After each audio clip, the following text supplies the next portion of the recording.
thank you so much for coming back. This video is about camping in the cold. It is now November and I'm in California, but even here it gets really cold up in the mountains at 8,000–9,000 feet, which is where I am. Now, why would I want to camp in the cold? It is not my favorite, but I'm also bear hunting and I don't have a camper, so obviously I'm tent camping out here. So in this video, I'm going to give you some tips and tricks of how to make your tent camping experience more enjoyable in the cold weather. But before we get started, I want to give a shout out to a couple of great channels, so go ahead and check them out. The first one I want you to check out is Marshall Hurt. He has a lot of fishing videos. He also does some things with trucks. I don't really know much about that, but he gives shout outs to other outdoor channels. So if you are looking for new content with hunting or fishing or anything outdoor related, his would be a good one to check out. The next one is The Real Camel Girls, and they have a really big social media presence. So you can find them on Facebook, Instagram, Twitter, their YouTube channel, and also they have their own website, and it's all called Real Camel Girl. And the last one is called Catch Fish, Not Feelings. I like that. I think it's a pretty cool name. And they have a lot of fishing videos. They have all kinds of different fish species, so there's a huge variety. If you like what you see, subscribe to them or follow them on their social media.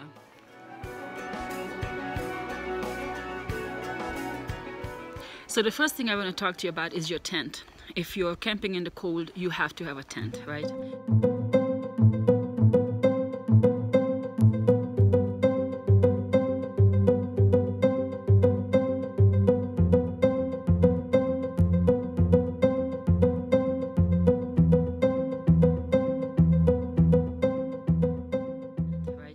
I would say there are 3 different types. The best one that I would recommend for cold weather camping is a canvas tent.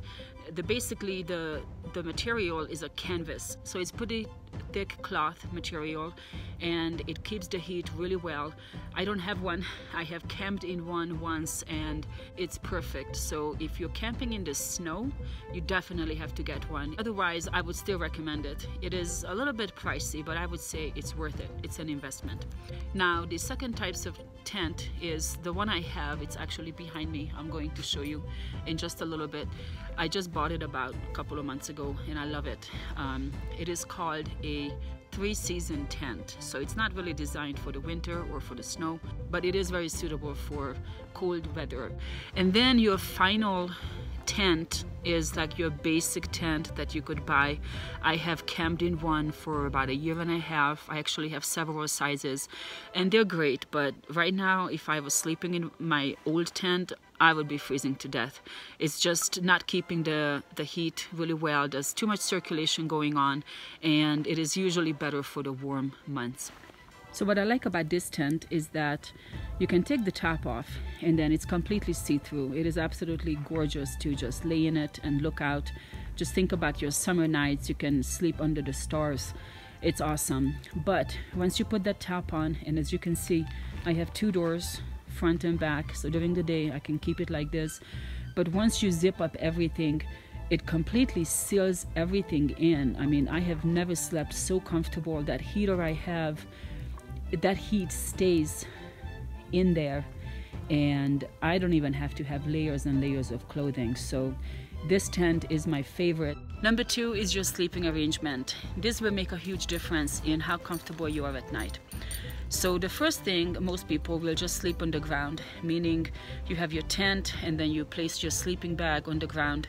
And this is probably the worst way of sleeping, because that sleeping bag is not going to keep you that warm. That ground, sleeping on that cold ground, will steal your body temperature and you're going to be shivering. I have done that for about 6 months and it wasn't even in the cold. It was starting in the spring and then summer and then in the fall, and I tell you, when it was 50 degrees at night, I was cold. And we're not talking about 50 degrees right now. We're talking about freezing point. Sleeping bags, you could buy a lot of different kinds. There's the basic cheap sleeping bag. I mean, it will do, but for cold weather, you want to invest in a little bit higher priced ones, because there are sleeping bags that are designed for colder temperatures, and so you want to look at that and spend a little more money, and it will be worth it. There are also some more pricier ones that backpackers often use. They actually pack up pretty nicely and they will keep you really warm. But what else can you do? If you sleep on a cot, that's better because you actually have some air between you and the ground, and then you put your sleeping bag on it, so you will be a little bit more comfortable. I personally don't like it because I toss and turn when I sleep. I cannot sleep in one position, and I think I would fall off or I would be very uncomfortable, but a lot of people prefer that.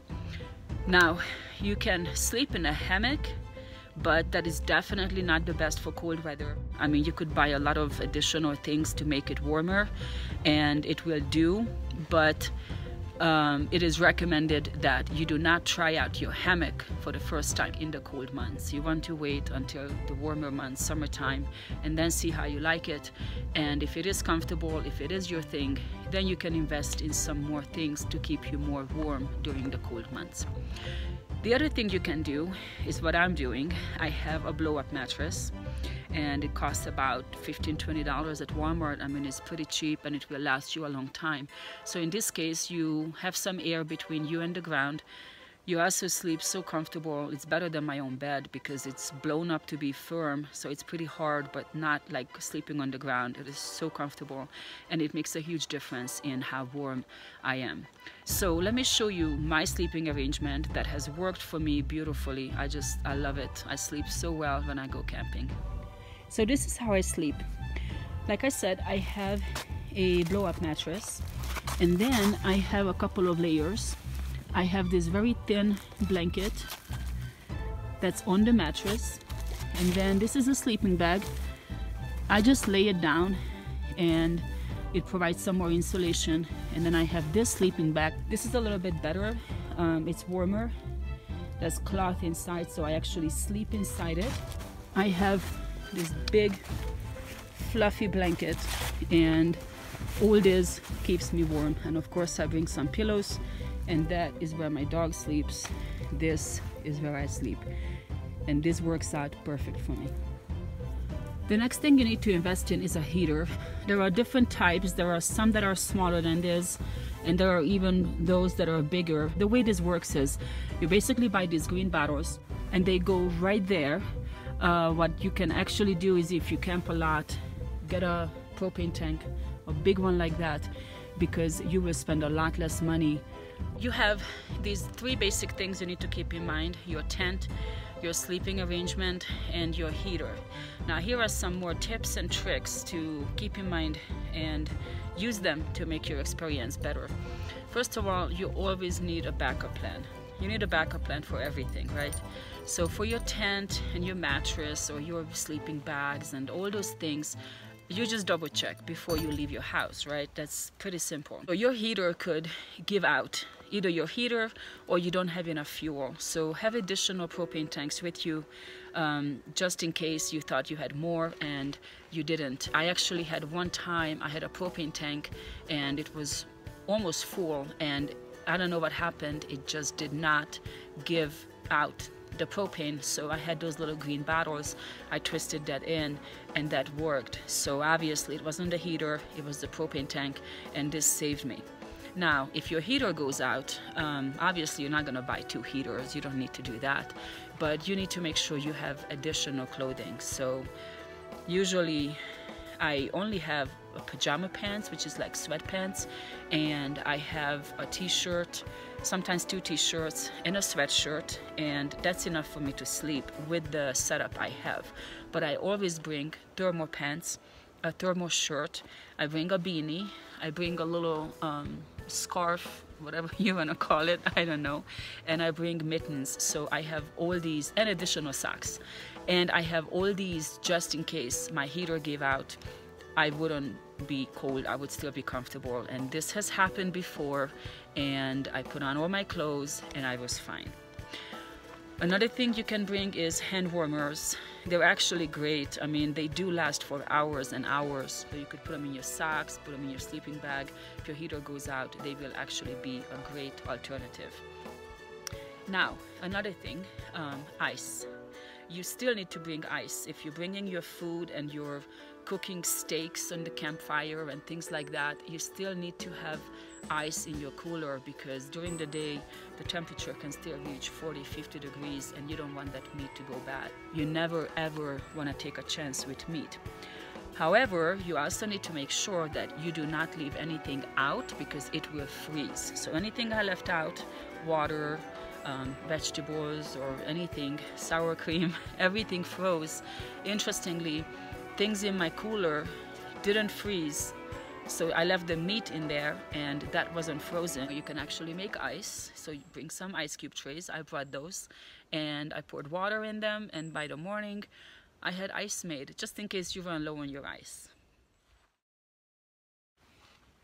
Also keep in mind that your sleeping bag does not provide heat. It is not an electric blanket. So when you get in your sleeping bag, you cannot go in there cold, because you're going to stay cold. The sleeping bag is designed to retain your body heat. So what you want to do is warm up by the campfire.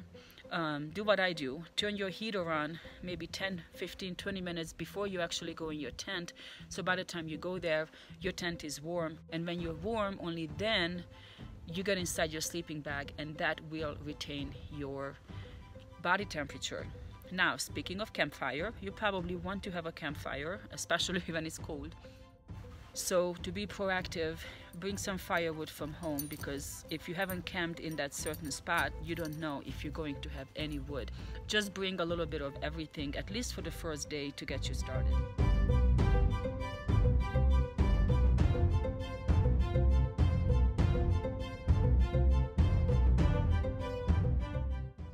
I'm also looking to hear from you. So I know you probably have some experience camping in the cold, and you might have your own tips and tricks. So leave me a comment and tell me, what is it that you do that I have not thought of so far? And if you ever camped in the snow, I definitely want to hear about it, because I have never done that. I don't know if I ever will. I don't like the cold at all, but you never know, I might want to try it out one time. So these are my tips for camping in cold weather. Hopefully my advice was useful. Let me know if I left anything out, and thank you so much for watching.